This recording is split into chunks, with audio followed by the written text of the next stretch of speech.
মাদক বিরোধী আন্দোলনের ডাক জলপাইগুড়িতে তৈরি করা হলো মাদকদ্রব্য বিরোধী সংগ্রাম ও সচেতনতা মঞ্চ।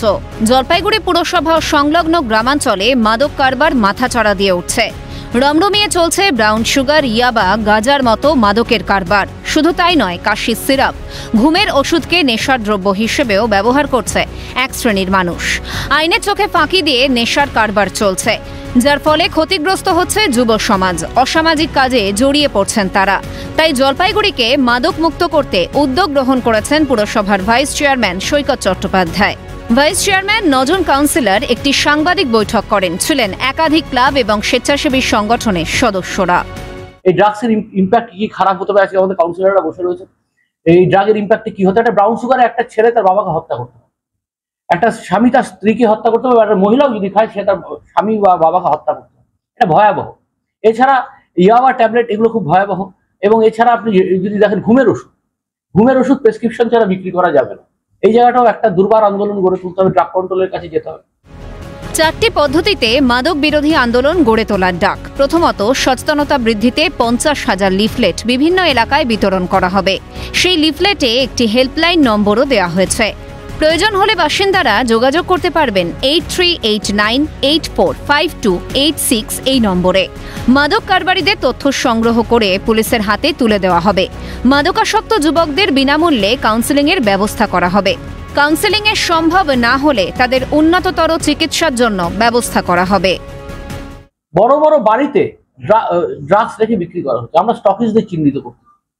যারা স্টকিস্ট তাদেরকে চিহ্নিত করতে হবে, তাদের গ্রেপ্তার করতে হবে। আর যারা খাচ্ছে স্মল কোয়ান্টিটিতে তাদেরকে কি করতে হবে, তাদেরকে কাউন্সেলিং করতে হবে এবং তার সাথে যার প্রয়োজন তাকে রিহ্যাব পাঠাতে হবে। তাই আমরা 4টা ফেজ, একটা সচেতনতা, দ্বিতীয় স্টকিস্টকে চিহ্নিতকরণ করা, এবং আপনাদের সাধারণ মানুষের জন্য একটা ফোন নাম্বার আমি দিচ্ছি, একদম ডেডিকেটেড ফোন নাম্বার 8389845286। এইরকম লিফলেট 50,000 ছাপানো হয়েছে, এটা বিতরণ করা হবে। এবং তারপরে যারাই কোনো দেখবেন যে কেউ ড্রাগ বিক্রি করছে, এই নাম্বারে জানাবেন। জেলার 2 নম্বর ঘুমটি, 3 নম্বর ঘুমটি, ভাটিয়া বিল্ডিং, স্টেশন রোড, জয়ন্তীপাড়া, সেনপাড়ার মতো এলাকাগুলিতে মাদক কারবারের পরিমাণ সবচেয়ে বেশি। কোতোয়ালি থানার পুলিশ প্রায় ধরপাকড় চালালেও কারবার একেবারে নির্মূল করা যাচ্ছে না বলে অভিযোগ। ফলে এবারে মাঠে নেমেছে পুরসভা। ভাইস চেয়ারম্যানের এই উদ্যোগকে সাধুবাদ স্থানীয়দের। এটা জলপাইগুড়িবাসীর জন্য খুব ভালো উদ্যোগ, কারণ এই জলপাইগুড়িতে চারিদিকে যে পরিস্থিতি তৈরি হয়েছে তাতে মা তার ছেলের সঙ্গে একটা বাজে পরিস্থিতি তৈরি হচ্ছে, স্বামীর সঙ্গে স্ত্রীর একটা বাজে পরিস্থিতি তৈরি হচ্ছে, মানে সবই উল্টো, মানে খুবই খারাপ বিষয়। এটা মানে পরিবেশ নষ্ট হচ্ছে এবং জায়গায় জায়গায় এটা হচ্ছে, সবাই জানতেছে কিন্তু কেউ বলতে সাহস পাচ্ছে না, কারণ অনেকের ভয় আছে। এই উদ্যোগটাকে সাধুবাদ জানাই। মানে এই উদ্যোগটা আগামীতে আরও ভালো হোক, এটি আশা করি।